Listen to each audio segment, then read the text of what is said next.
pasó durante la movilización indígena que por primera vez estuvo marcada por la violencia, por la agresión a ciudadanos, por la coacción a quienes no estaban de acuerdo con la decisión, por el saqueo a empresas y locales? ¿Qué cambió en el movimiento indígena cuyos reclamos siempre tuvieron otros matices? Se lo preguntamos a la doctora Lourdes Tribán, exasambleísta de Pachacutic y dirigente en la provincia de Cotopaxi. Muy buenos días. Muy buenos días al Ecuador entero. No solamente hay que hablar de violencia desde el lado que hemos visto físicamente, también el movimiento indígena se ha visto amenazada con graves declaraciones de xenofobia, racismo, odio a los pueblos y nacionalidades.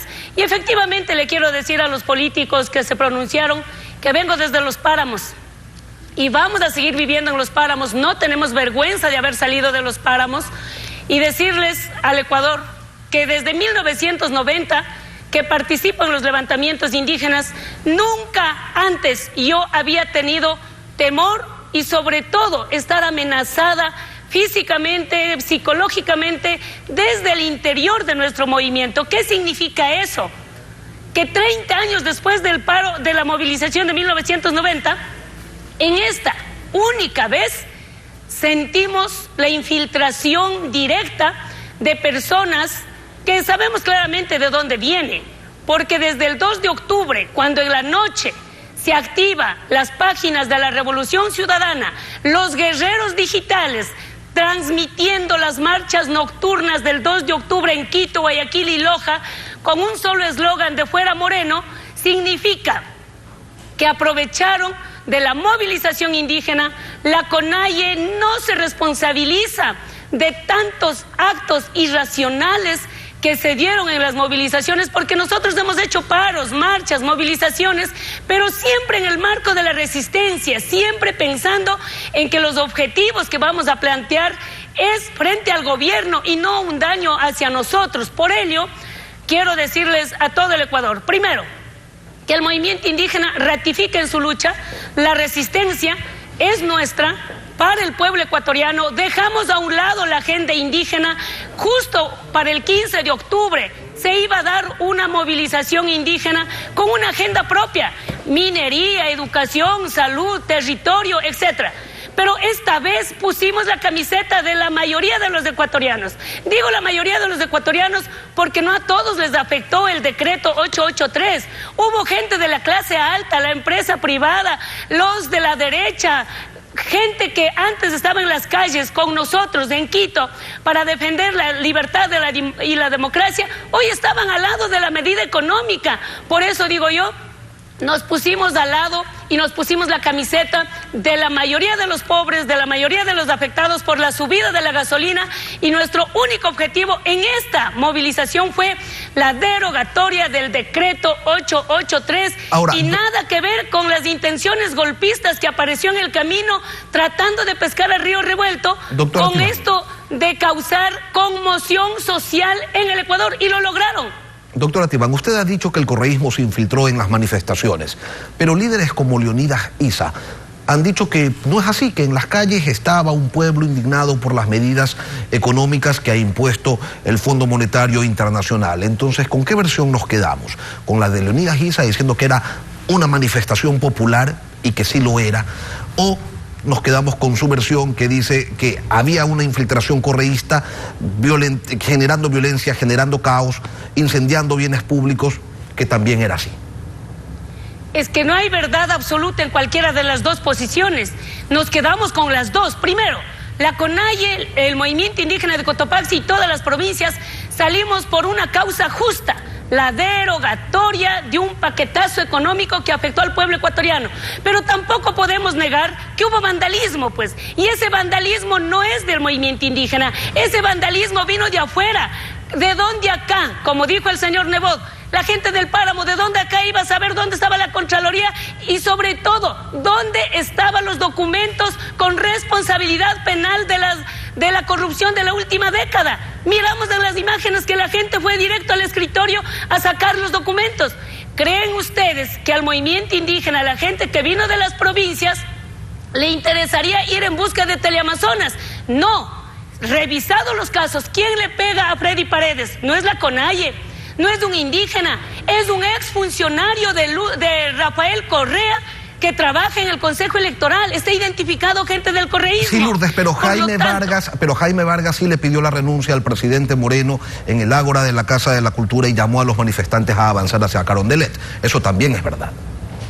Es verdad, y efectivamente yo estuve en la Casa de la Cultura desde el día martes hasta el día viernes, sé lo que pasó ahí dentro, pero ahí dentro en el graderío había gente que no estaba por la derogatoria del decreto, estaba a favor de que Lenín Moreno renuncie o deje el cargo. Por eso es que cuando yo hablo con el presidente de la CONAIE digo, a ver, vamos a quedar claros, yo tengo que volver esta tarde a la provincia a informar en Salcedo porque ese era mi punto de partida. Y le digo, vamos a dialogar sí o no, porque el único mecanismo para terminar con la violencia que armó los infiltrados, yo no asumo que el movimiento indígena haya hecho tal vandalismo, son causales los infiltrados del correísmo y se tiene que investigar. Y ahí es cuando tuvimos una reunión y discutimos la posibilidad del diálogo, porque si no, ¿cuál era el camino? Y además, Lenín Moreno tiene toda la culpa de los muertos, el mal uso de las Fuerzas Armadas, el excesivo y irresponsable uso de la defensa pública tiene que ser juzgado por delito de lesa humanidad. ¿Por qué el día lunes o por qué al máximo el día martes el señor Moreno no sienta a dialogar? Evitaba todos estos desmanes, sabía que va a dar un pie atrás.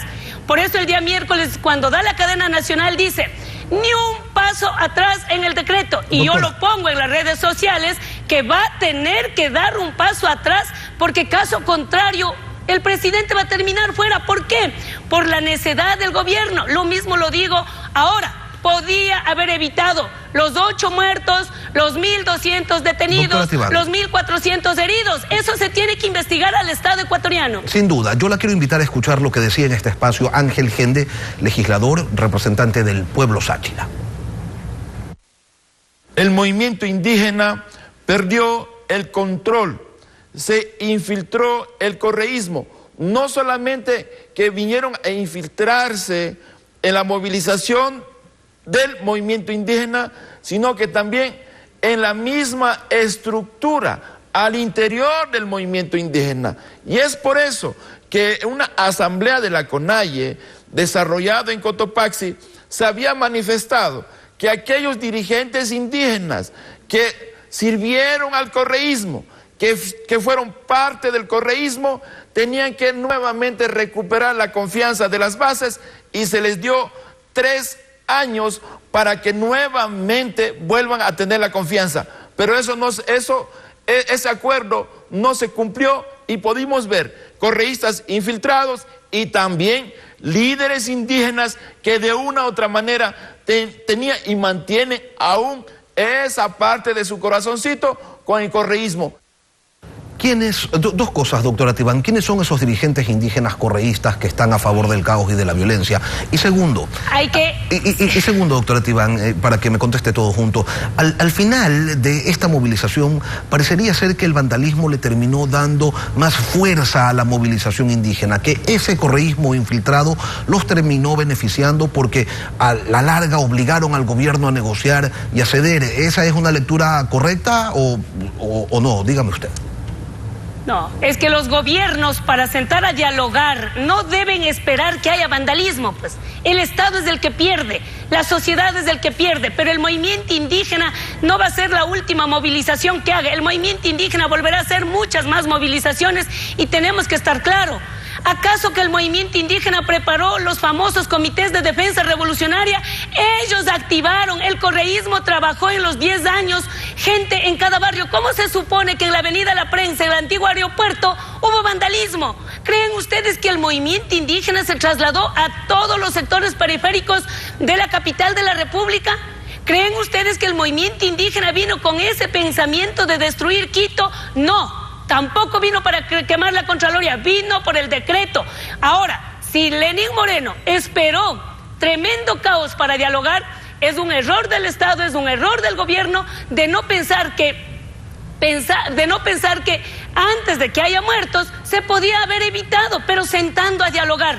Ahí tiene la responsabilidad los ministros que la CONAIE ha pedido la renuncia. Nosotros esperamos que el gobierno cierne a su personal, vea en qué capacidad estaban de conducir un conflicto que se desarrolló a través de las movilizaciones, pero el movimiento indígena siempre luchará por la paz y seremos pacíficos. A los infiltrados, nunca más en el movimiento indígena. Lourdes Tibán, gracias por participar hoy en Contacto Directo.